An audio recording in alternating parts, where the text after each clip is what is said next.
کو آگے. کوٹ کرتے تھے, میں نیگیٹولی کوٹ کر رہا ہوں کہ یہ بات غلط ہے, کیونکہ ابو داؤد ترمذی ابن ماجہ میں حدیث ہے کل بدعۃ ضلالہ وکل ضلالۃ فی النار, تمام بدعتیں گمراہی ہیں اور تمام گمراہیاں دوزخ میں لے جانے والی ہیں.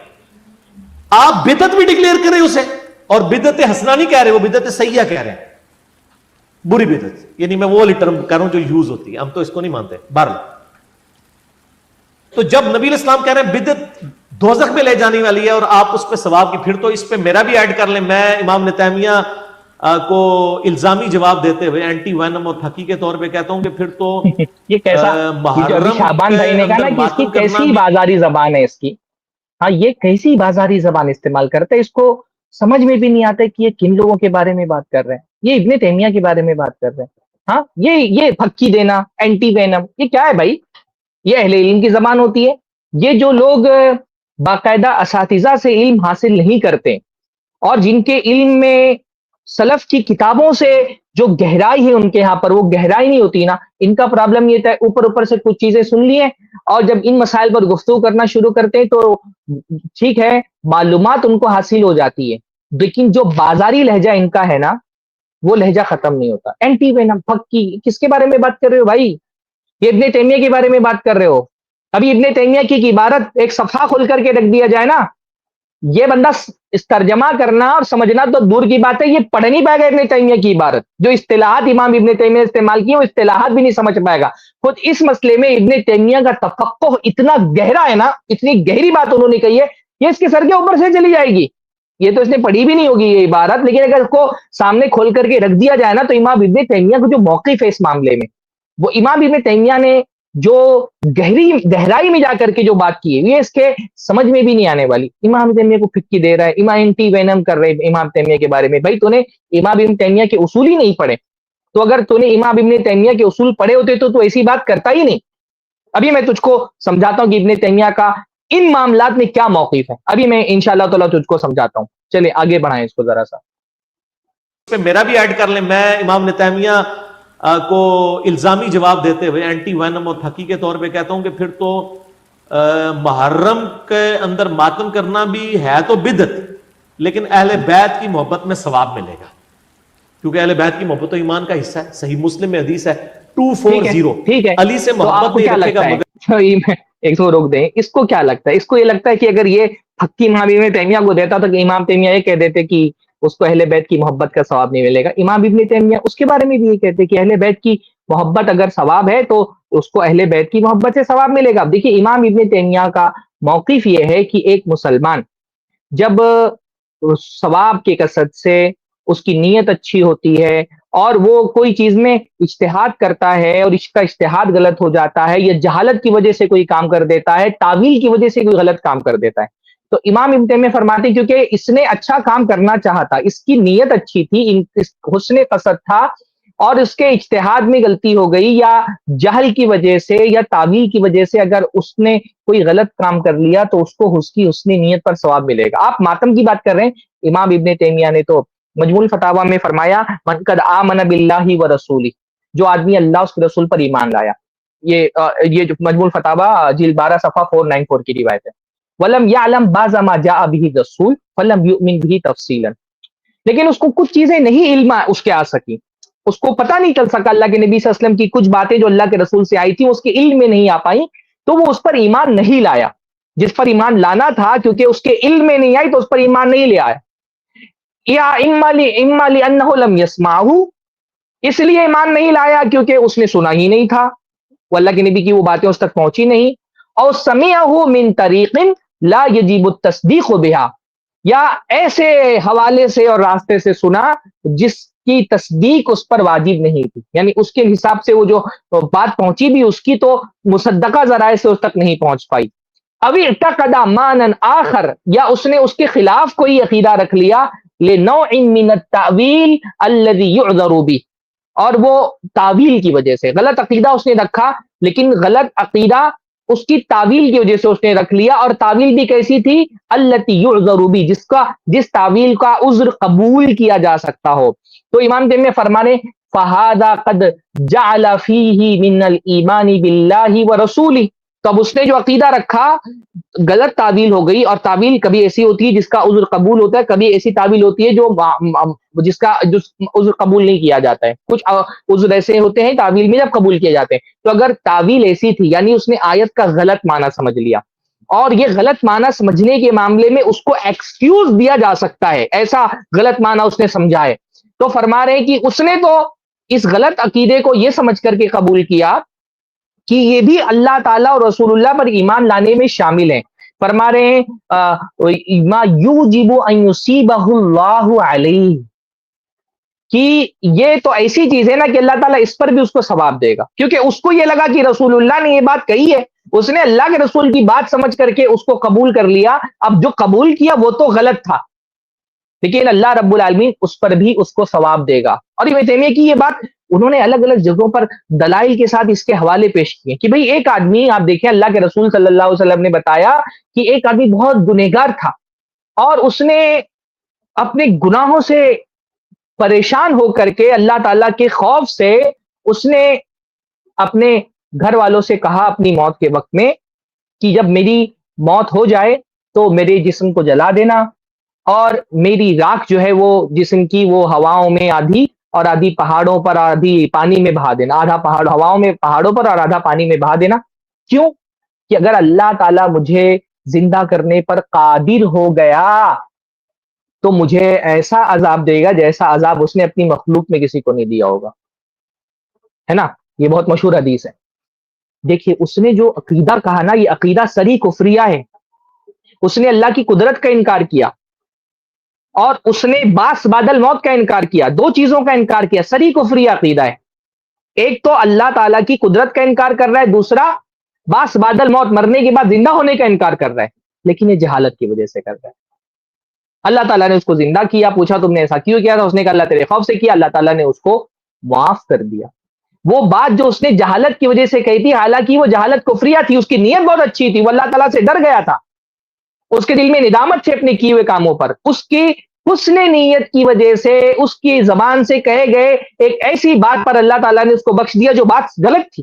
اللہ تعالیٰ زندہ بھی کرنے پر قادر ہے، اور اللہ رب العالمین کرے گا، مرنے کے بعد ہر انسان کو زندہ کرے گا.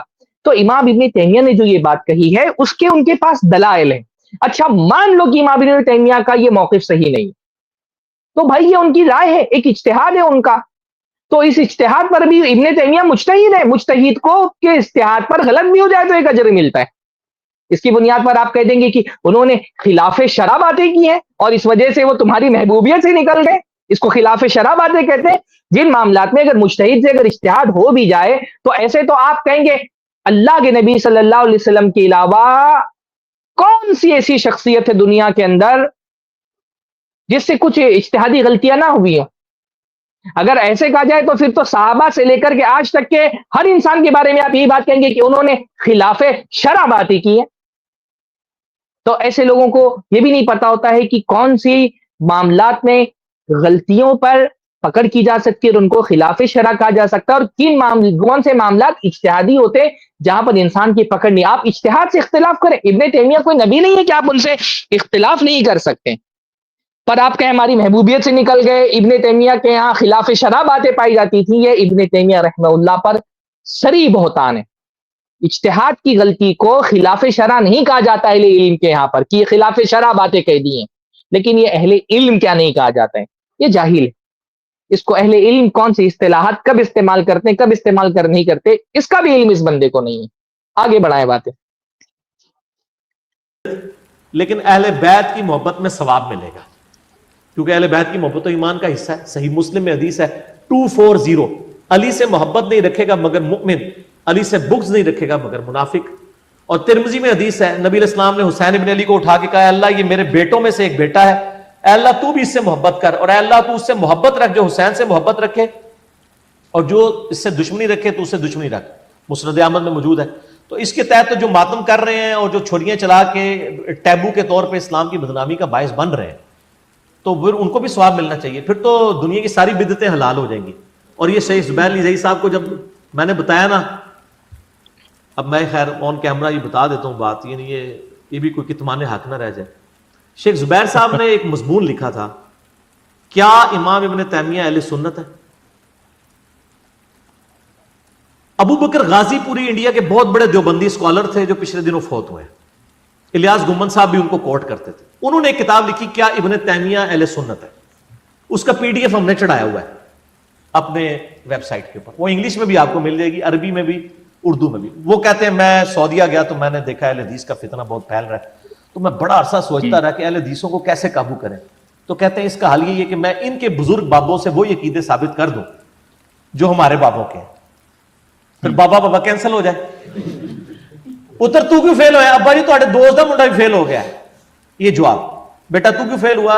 ابا جی آپ کے دوست کا بیٹا بھی فیل ہو گیا, تو میں بھی اس کے ساتھ ہی تھا, میں نے بھی فیل ہونا. مناظروں کے شروع میں وہ شرط بھی رکھتے ہیں نا کہ اگر آپ نے ہمارے بزرگوں کی کوئی گستاخی دکھائی اور اسی طرح کی ہم نے آپ کے بزرگوں کی دکھا دی تو دونوں برابر. روک دیں نہ سر برابر پہلے ہوتے یہاں پر روک دیں. جب تک اہل حدیث کی دعوت میں, اہل حدیث کی دعوت میں آپ نے کس اہل حدیث سے سنا ہے کہ اہل حدیث بزرگوں کی طرف لوگوں کو بلاتے ہیں؟ کس اہل حدیث سے آپ نے سنا ہے کہ اہل حدیث بزرگوں کی طرف یا اہل حدیث ابن تیمیہ کی طرف بلاتے ہیں؟ کب آپ نے سنا کہ اہل حدیث سے کہہ رہے ہو کہ ابن تیمیہ کی طرف آؤ, یا ابن تیمیہ کی ہر بات کو قبول کرو, یا ابن تیمیہ کے ہر اجتہاد پر ایمان لانا ضروری ہے؟ ہم نے تو کب اہل حدیث کی دعوت تو کبھی بھی باباؤں کی دعوت نہیں رہی ہے, کسی شخصیت کی. اہل حدیث کی دعوت کا تو سب سے بڑا امتیاز ہی رہا کہ وہ اللہ اس کے رسول کی طرف بلاتے ہیں. کبھی کسی شخصیت کو انہوں نے وہ درجہ نہیں دیا کہ اس شخصیت کو اپنی دعوت کا موضوع بنایا جائے کہ آؤ امام ابن تیمیہ کی طرف. بلکہ کتنے اجتہادی مسائل ہیں جس میں امام ابن تیمیہ کی رائے ایک الگ ہے اور اہل حدیث کی رائے الگ ہے. آپ مناظروں کی بات کر رہے ہیں, کس مناظرے میں اہل حدیث نے کہا ہے کہ آپ ہمارے بزرگوں کی طرف سے جو ہے وہ حوالے پیش کر سکتے ہیں؟ آپ اہل حدیثوں کے مناظرے کی کتاب اٹھائیں, آپ رزم حق و باطل, بہت مشہور کتاب ہے مولانا صفی الرحمان مبارک پوری رحمہ اللہ کی, آپ اٹھا لیں وہ کتاب, آپ دیکھیں اس کو شرائط میں آپ کو ملے گا کہ اہل حدیث پر کسی بھی شخصیت کا قول پیش کر کے حجت قائم نہیں کی جا سکتی, کیونکہ اہل حدیث کسی شخصیت کے قول کو حجت مانتے ہی نہیں. آپ ہمارے مناظرے اٹھا کر کے دیکھیں, ہم لوگوں نے پرسنلی جب بھی مناظرے کیے, میں نے شیخ کفایت اللہ سنابلی نے, ہم نے ساتھ میں مل کے مناظرے کیے, الگ مناظرے کیے.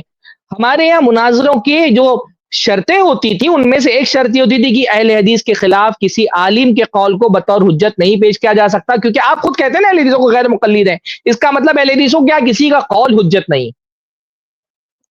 یہ ابھی لونڈا لفاڑا 4 دن کا پیدا ہوا اس کا, یہ اہل حدیثوں کو سکھا رہے.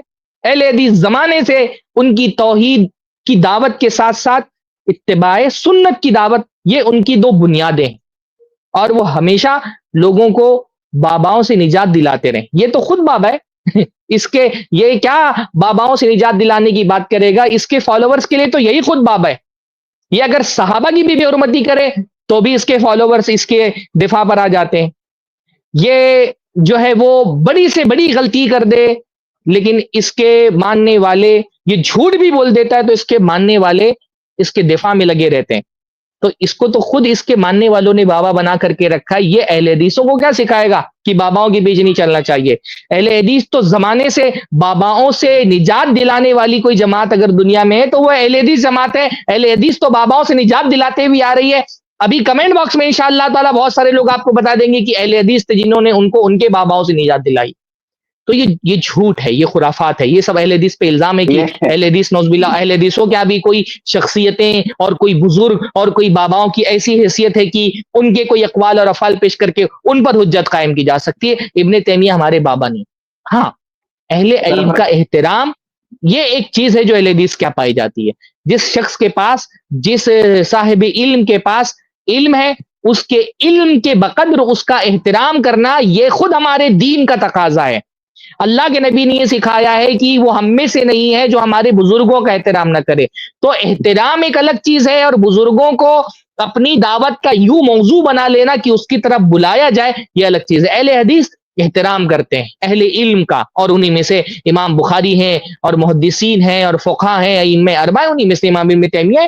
جیسے ہر صاحب علم کا احترام کرتے ہیں امام ابن تیمیہ بھی احترام کرتے ہیں. باقی امام ابن تیمیہ ہمارے اس حیثیت سے امام نہیں جیسے مقلدین کے ہاں ان کے امام ہوتے ہیں, جیسے ان کے فالوورز کے ہاں یہ امام بنا ہوا ہے, اس کو امام بولتے ہیں. تو امام ابن تیمیہ ہمارے ویسے امام نہیں، الحمدللہ خود امام ابن تیمیہ کے بہت سارے اجتہادی مسائل پر اہل حدیث علماء رد کرتے ہیں. میں آپ کو دسیوں مسائل سے بتا سکتا ہوں جہاں امام ابن تیمیہ کی ایک رائے ہے اور اہل حدیث علماء اس کے خلاف فتویٰ دیتے ہیں. جی شعبان اچھا بھائی. سرفراز بھائی، یہ روپ اور بہروپ جو اس کا ہے وہ تو ہمارے بڑے بڑے علماء کے یہاں نہیں ہوتا، جو کبھی ہری پگڑی ہے، کبھی جو ہے کالی پگڑی ہے، اور کبھی جو ہے کوئی اور پگڑی ہے. تو یہ روپ بہروپ تو اس کا خود کا بھی اپنا جو ہے باباؤں والا ہے، منافقانہ لباس میں آتے یہ خود رہتا ہے، بابا ظہور بنا ہوا ہے. کرتے رہتا ہے، پھر دوسروں کو کیا کہے گا. اصل میں اس کا مقصد یہ ہے کہ یہ جو احترام، ابھی احترام کی بات آپ نے کیا نا، وہ احترام لوگوں کے یہاں نہ رہ جائے. یعنی جو اہل علم کا احترام ہے، تو جب اہل علم کا احترام ختم ہوگا جہاں سے نا، وہاں سے آوارگی آ جائے گی. تو یہ وہی پکی سکی وہی سب جو بولتا ہے، وہی مزاج یہ پوری امت میں ڈالنا چاہتا ہے کہ بھئی سلف کا احترام نہ رہے، علماء کا احترام نہ رہے، اہل علم کا احترام نہ رہے. اور جیسا یہ اب ماحول بنا رہا ہے ویسا ماحول چاہیے، ورنہ تو خود ہی دیکھیے ابھی تصویر جو لگی ہوئی ہے، بھائی ہم تینوں چاروں لوگوں میں سے جو ہے کسی کے پاس وہ نہیں ہے جیسا اس نے بہروپ بنایا ہوا ہے، ہری پگڑی باندھ کے، کبھی کالی پگڑی باندھ لیتا ہے، کبھی سنی کو کبھی حافظیوں کی. یہ خود ہی ہے. اچھا شعبان بھائی، ہوتا کیا ہے نا، چور کو سب سے زیادہ پرابلم جو ہے نا وہ پہرے داروں سے ہوتا ہے. جو چور ہوتا ہے نا اس کو پہرے داروں سے بہت پرابلم ہوتا ہے. یہ ڈاکو ہے، چور ہے. یہ نا لوگوں کے عقیدے اور منہج پر حملہ کر کے ان کو بگاڑنا چاہتا ہے. تو اب اس کے راستے میں جو سب سے بڑی رکاوٹ ہے نا وہ یہ علماء ہیں، یہ اہل علم ہے. تو یہ سمجھ رہے نا کہ اس کی یہ ساری جو پھکیاں ہوتی ہیں نا، اس کا بھانڈا پھوڑنے والے اہل علم ہیں. تو یہ سمجھ رہے کہ ان پہرے داروں تک کے لیے کو جب تک ان پہرے داروں کو لوگوں کی نظروں میں نہیں گرایا جائے گا، ان کو بدنام نہیں کیا جائے گا، ان کی شبیہ خراب نہیں کی جائے گی، اپنے مشن میں کامیاب نہیں ہو سکتا ہے. اسی لیے ہر جو بدعتی ہوتا ہے نا وہ سب سے پہلے لوگوں کو اہل علم سے بدزن کرتا ہے کہ اہل علم سے. ابن تیمیہ سے بدزن کر، یہ میں ایک دم پورا مجھے پکتا ہے کہ ابن تیمیہ سے اس کو بدزن کرنے کی وجہ یہ ہے کہ ابن تیمیہ نے جو مشاجرات کے موضوع پر جو زبردست قسم کے اصول بیان کیے ہیں، اور وہ اصول جو ہے نا وہ اس کی پوری جو مشاجرات کے حوالے سے جو ایک خبیث عمارت ہے اس عمارت کو ڈھا دینے کے لیے کافی ہے. تو یہ ابن تیمیہ کو اگر رد نہیں کرے گا تو یہ جو ہے نا کیسے اپنی عمارت کو کھڑا کر سکتا ہے. یہ ابن تیمیہ کیا ہے، احمد ابن حنبل کا، ابھی اس کو ویڈیو لگا دینا بھائی، یہ احمد ابن حنبل رحمہ اللہ تک کے بارے میں بد کلامی کرتا ہے، ان کا تک کے رد کرتا ہے. کیوں؟ کیونکہ امام احمد بن حنبل نے مشاجرات کے بارے میں بہت واضح اصول بیان کیے، بہت واضح اصول بیان کیے. اور امام ابن احمد ابن حنبل کے اصول اگر لے لیے جائے نا تو اس کی پوری عمارت ڈھہ جاتی ہے، اس کی خبیث عمارت. تو اس کو ہر اس شخص سے پرابلم ہے جو صحابہ کے دفاع میں آگے آتا ہے، چاہے وہ احمد ابن حنبل ہو یا ابن تیمیہ ہو. ویڈیو لگا، یہ جو ایڈیٹر ابھی اس کو جب کاٹ کے لگانا تو وہ احمد ابن حنبل والی ویڈیو میں دوں گا، وہ لگانا اس کے ساتھ میں. چلیں اس کو آگے بڑھائیں.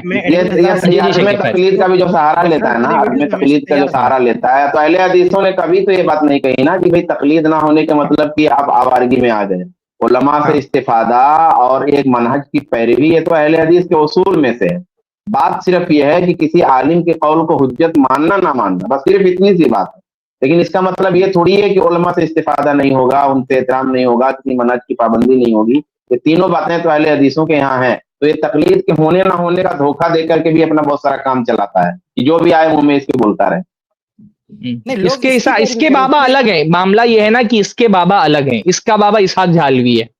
اس کا بابا کچھ دن تک کے غامدی بھی تھا، لیکن اب کیونکہ غامدی نے اس کا رد کر دیا تو اب اس کی باباؤں کی فہرست سے نکل گیا. ایسا نہیں کہ اس کے بابا نہیں ہے، اس کے بھی بابا ہیں بہت سارے، بس یہ ہے کہ اس کے بابا معتبر نہیں ہے اس کا. اور یہ بھی بہت سارے لوگوں کا بابا، یہ بھی بہت سارے لوگوں کا بابا بنا ہوا ہے. ہاں، یہ بہت سارے لوگوں کا بابا بنا ہوا ہے اور اس کے بھی بہت سارے بابا ہیں. تو یہ سب سے بڑے بابی تو اس کے ماننے والے فالوورز ہیں. جی شیخ کفایت، آپ کچھ بول رہے تھے.